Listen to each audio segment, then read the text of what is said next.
Hello everyone. Today we're just going to continue on doing our rock faces, and the first task of the day is to mask up our track so we don't get too much plaster all over it. So I'll just do that quickly. Like any job, it's just the preparation that takes the time. The actual job is fairly short. The next step is to plan where you're going to put your rubber moulds. Now we're using these very reasonably flexible rubber moulds, which we've cast from large lumps of coal.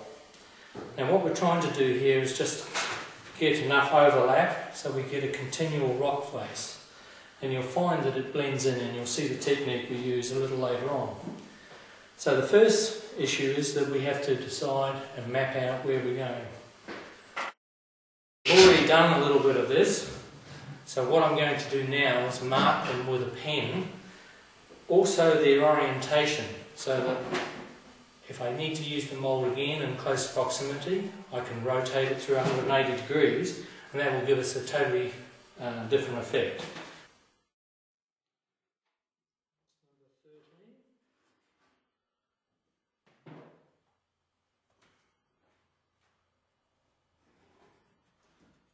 Number 1.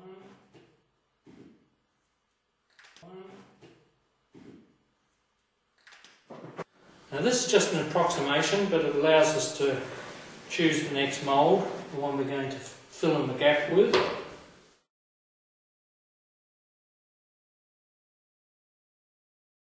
So you can see what we're doing is mapping it out, and then we know which mould to use in which order.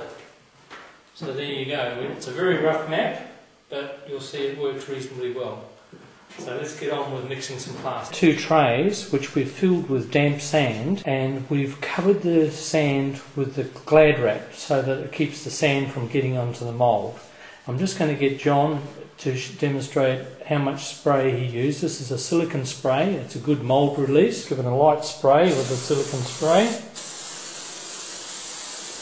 Adding the plaster to the water to get a nice firm creamy consistency, trying to keep the amount of air bubbles down to a minimum, and John's getting this sort of creamy mixture and just pouring it into the mould, getting a nice even coverage.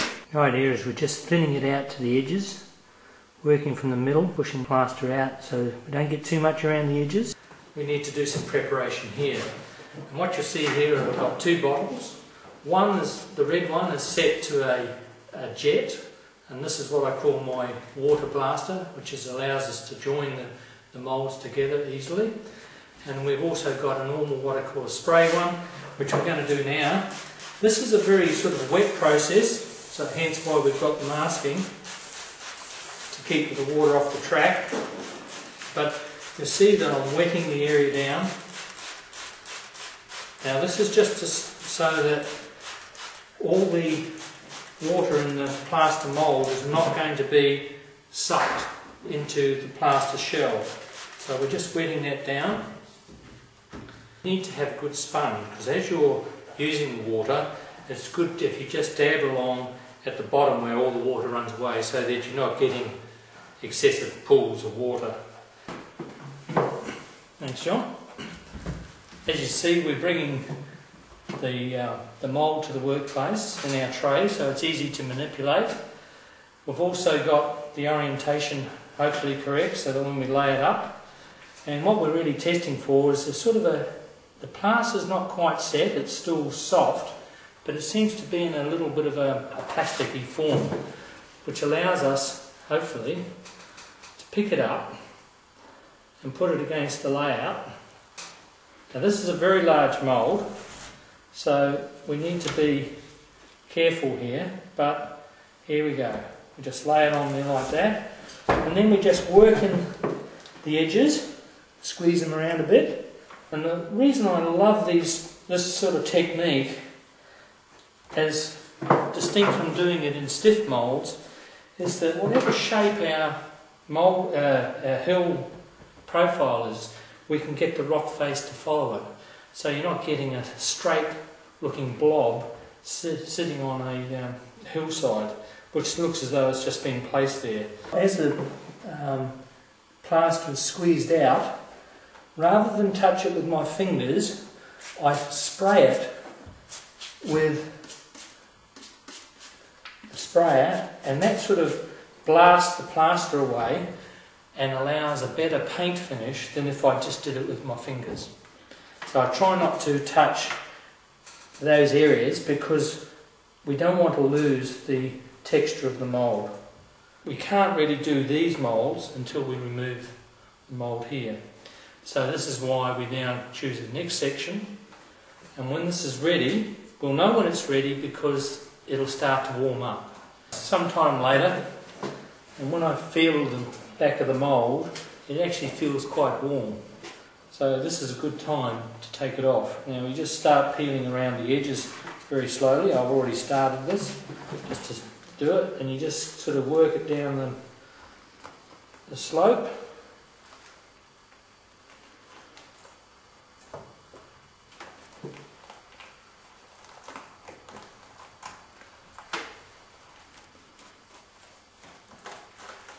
And there we go. And you also notice there's a fairly clean mould. This is the advantage of using the silicone spray.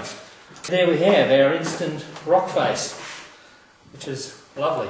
And here you can just see the result of the rock face as we've removed the mould. So we'll now move on to the next section. We're going to do number 12, and then we're going to do number 13. So we just keep on going. Touch this up with a spray.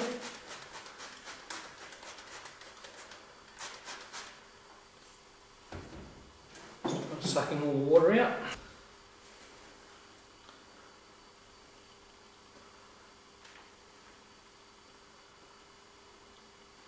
And just lay it against the hill. Oops.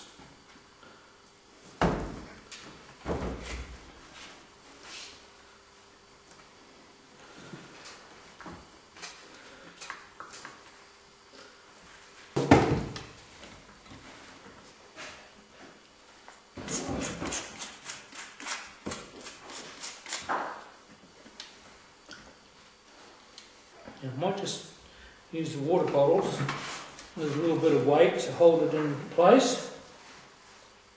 Just improvise as you go along.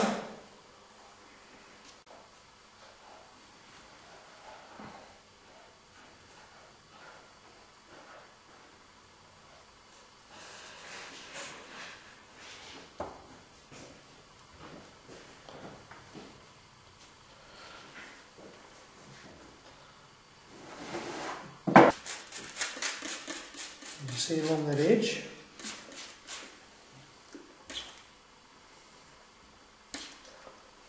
And then I'm just going to see if I can lean that water bottle just to hold it there. And so anything will do.